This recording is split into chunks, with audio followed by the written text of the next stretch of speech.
बिस्मिल्लाहिर्रहमानिर्रहीम। अस्सलाम वालेकुम डियर स्टूडेंट्स। जैसा कि आप सबको पता है कि किंगवे ग्रुप ऑफ स्कूल्स की तरफ से आपको वीडियो लेक्चर्स मिल रहे हैं। आज हम क्लास 7 की उर्दू की बुक के थर्ड चैप्टर को डिस्कस करेंगे। थर्ड चैप्टर है इमाम औलिया सैयद अब्दुल कादिर जिलानी रहमतुल्लाह अलैह। इसका लेक्चर नंबर 5 है। लेक्चर नंबर 5 में हमने आंसर क्वेश्चंस और अल्फाज मायनी किए हैं। क्वेश्चन नंबर 4 है सैयदना गौसे आज़म का शैतान से मुकाबले का वाक़या तहरीर करें, और यही क्वेश्चन आपकी हार्ड फॉर्म वाली डायरी में भी मौजूद है। इसका आंसर आपको बुक के पेज नंबर 12 पर मिलेगा।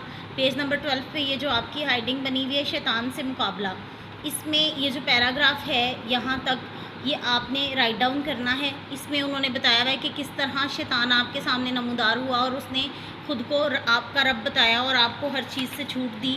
जब आपने ला हौल वला कुव्वत पढ़ा तो वो रोशनी जो है, वो जो शैतान की रोशनी थी, वो गायब हो गई और आपको पता चला कि ये अल्लाह ताला नहीं बल्कि शैतान है।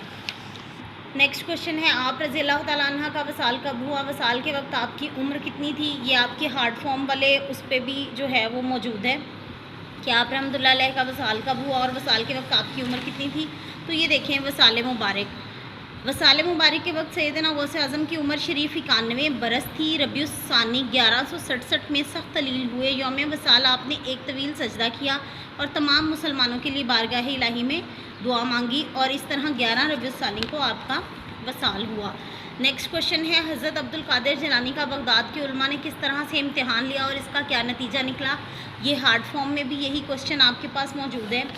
ये देखें, ये यहाँ से है कि जब आप रज़ी अल्लाह तआला अन्हा की मकबूलियत जो है वो बहुत ज़्यादा बढ़ गई थी, तो उलमा कराम जो हैं वो आपका इम्तिहान लेने की नीयत से आपके पास आए, और उनमें से 100 फ़कीया थे। वो सब आकर बैठे ही थे कि आपके सीना मुबारक से नूर फूटना शुरू हो गया, और उसको देखते उन सब की आंखें जो हैं वो खैरा हो गई। सब दीवाने होकर चीखने लगे, अपने कपड़े फाड़ने लगे। उन्होंने अपनी पगड़ियाँ उतार कर फेंक दी और आपके कदमों में अपने सर रख दिए।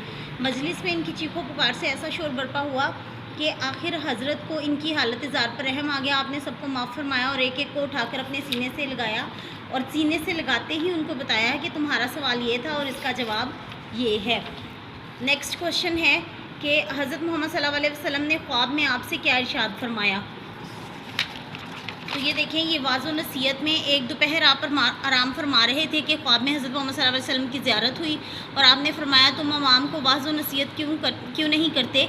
अर्ज़ किया आकाए दो जहाँ मैं अजमी हूँ, फसाहे अरब के सामने कैसे ज़ुबान खोलूँ? इस पर रसूल सल्लल्लाहु अलैहि वसल्लम ने अपना लाब दहन आपकी ज़ुबान मुबारक पर लगाया और फरमाया अब जाओ अवाम को वाज़ो नसीहत करो। ठीक है, तो ये जब आप रीडिंग करेंगे तो आपको सारे क्वेश्चंस के आंसर जो हैं वो उसमें मिल जाएंगे। आप रज़ी अल्लाह तआला अन्हा की तबलीग की दुनिया पर क्या असरात नज़र आए? ये हार्ड फॉर्म में भी आपके पास जो क्वेश्चंस मौजूद हैं, ये सारे क्वेश्चन जो हैं वो हम कर चुके हैं। ये लास्ट क्वेश्चन है उसका।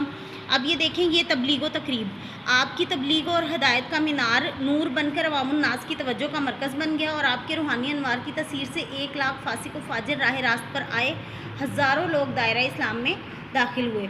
तो बेटा आपने ये सारे क्वेश्चंस जो हैं वो अपने रजिस्टर पर राइट डाउन करने हैं। उसके अलावा ये जो अल्फाज मायनी यहाँ पर आपको 4 कॉलम्स में नज़र आ रहे हैं, इन अल्फाज मायनी को भी अपने रजिस्टर पर लिखना है। Thank you.